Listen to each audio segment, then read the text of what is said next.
চলতি বছরের নভেম্বরে বাংলাদেশ এলডিসি থেকে বের হয়ে উন্নয়নশীল দেশে পরিণত হওয়ার কথা। তবে বিএনপি নেতৃত্বাধীন সরকার গেল সপ্তাহে জাতিসংঘের কাছে আবেদন জানিয়েছে যে আরও ৩ বছরের জন্য বাংলাদেশ এলডিসিতে থাকতে চায়। প্রশ্ন হলো, এলডিসি থেকে বের হয়ে গেলে কি সুবিধা আর কি অসুবিধা? কেন সরকার এই মুহূর্তে এলডিসি থেকে বের হতে চাইছে না?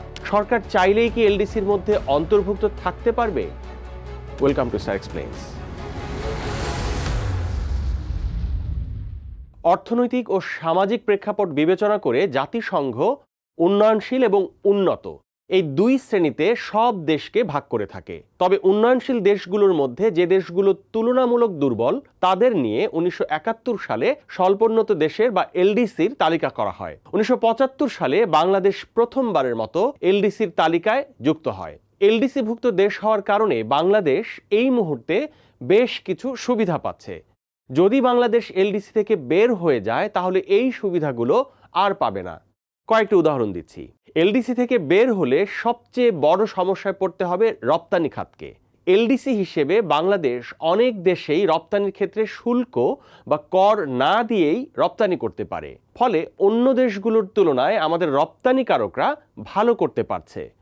যদিও কিছু কিছু দেশের ক্ষেত্রে এলডিসি থেকে বের হওয়ার পর ৩ বছর পর্যন্ত এই সুযোগ থাকবে, কিন্তু অন্য দেশগুলোতে রপ্তানি করতে হলে অতিরিক্ত কর দিয়েই রপ্তানি করতে হবে। এর বাইরে বড় ধরনের চ্যালেঞ্জের মুখে পড়তে হতে পারে ওষুধ শিল্পকে। এলডিসি থেকে বের হলে ওষুধ শিল্পের উপর মেধাস্বত্ব বিধিবিধান আরও কড়াকড়ি হবে। বুঝিয়ে বলছি। এলডিসি হওয়ার কারণে এই মুহূর্তে বাংলাদেশের ওষুধ কোম্পানিগুলোকে ওষুধের যারা আবিষ্কারক প্রতিষ্ঠান তাদেরকে তাদের আবিষ্কারের জন্য মেধাস্বত্ব বাবদ কোনো অর্থ দিতে হয় না। এ কারণে আমরা অল্প মূল্যে ওষুধ পাচ্ছি। এলডিসি থেকে বের হয়ে যাওয়ার পর ওষুধ প্রস্তুতকারক প্রতিষ্ঠানগুলোকে বাড়তি টাকা দিতে হবে 2033 সালের পর থেকে। ফলে তখন আপনাকে বেশি দামে ওষুধ কিনতে হবে। এলডিসিতে থাকা দেশের সরকার তার দেশের রপ্তানিকে উৎসাহ দিতে নগদ সহায়তা ও ভর্তুকি দিতে পারে, যেটি আমাদের রপ্তানিকারকরা এই মুহূর্তে পাচ্ছেন, এবং এটি তাদেরকে ভালো ব্যবসা করতে সহায়তা করছে। সবচেয়ে বড় বিষয় হলো আমাদের প্রবাসীরা যে রেমিটেন্স পাঠান তার উপর 2.5% নগদ সহায়তা দেয় সরকার। একবার এলডিসি থেকে বের হয়ে গেলে এই ধরনের সহায়তা ও ভর্তুকি নিয়ে আপত্তি উঠতে পারে। ফলে সরকার হয়তো এই সহায়তা এবং ভর্তুকি আর দিতে পারবে না। এতে করে রপ্তানিকারক এবং প্রবাসীরা সরাসরি ক্ষতিগ্রস্ত হবেন। এছাড়া এলডিসি থেকে বের হলে জাতিসংঘে বাংলাদেশের চাঁদার পরিমাণ বেড়ে যাবে। বাংলাদেশকে বিদেশি ঋণ নিতে হলে সুদের হারও বেশি দিতে হবে। আরেকটি বড় বিষয় হলো, বাংলাদেশ এলডিসি হিসেবে আমাদের শিক্ষার্থীদেরকে আন্তর্জাতিক সংস্থা ও উন্নত দেশগুলো নানা ধরনের বৃত্তি দেয়। এলডিসি থেকে উত্তরণ হলে এ ধরনের বৃত্তির সংখ্যাও আমাদের দেশের শিক্ষার্থীদের জন্য কমে যেতে পারে। এত অসুবিধার পরও একটি দেশের সরকার কেন এলডিসি থেকে বের হতে চায় বা এর সুবিধা কি?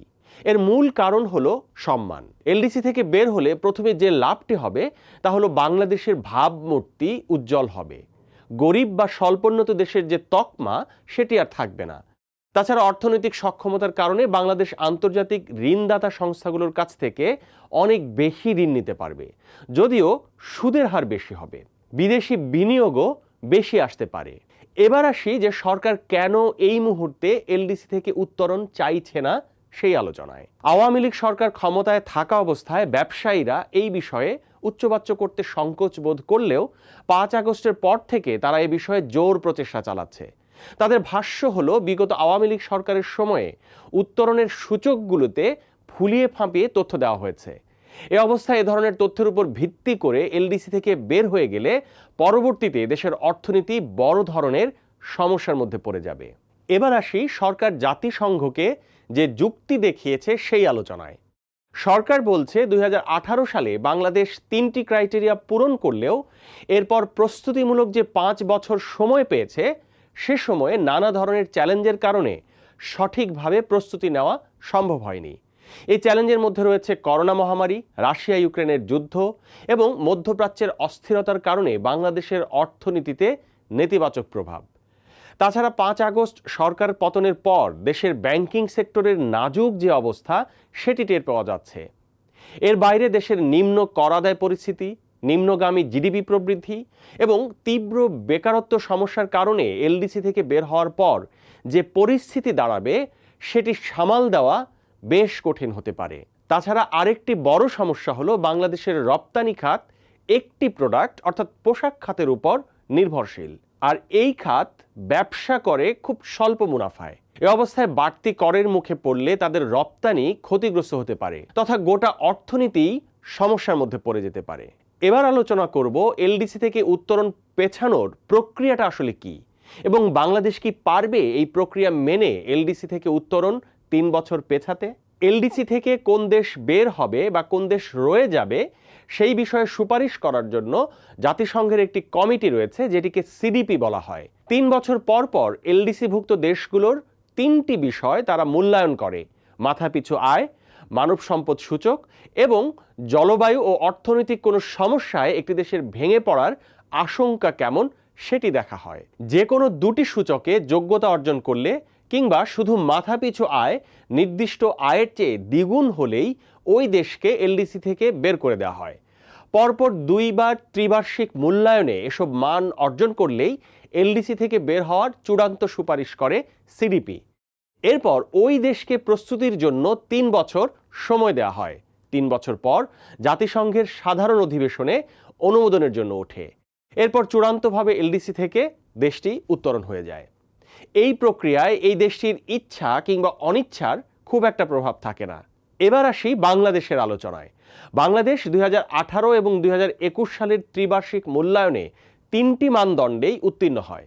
2021 সালেই বাংলাদেশ চূড়ান্ত সুপারিশ পায় যে 2024 সালে এলডিসি থেকে উত্তরণ হতে পারে। 2024 সালে এলডিসি থেকে বের হওয়ার কথা থাকলেও করোনার কারণে প্রস্তুতির জন্য আরও 2 বছর পিছিয়ে দেওয়া হয়, অর্থাৎ চলতি বছরের নভেম্বরে বাংলাদেশ এলডিসি থেকে বের হওয়ার কথা। অর্থনীতিবিদরা বলছেন মাথাপিছু আয় সহ অন্য মানদণ্ডে বাংলাদেশের যে স্কোর তা প্রয়োজনের তুলনায় অনেক ভালো। তাই তথ্য ফুলিয়ে ফাঁপিয়ে দেখানো হয়েছে এসব বলেও স্কোর এত কমানো সম্ভব নয়।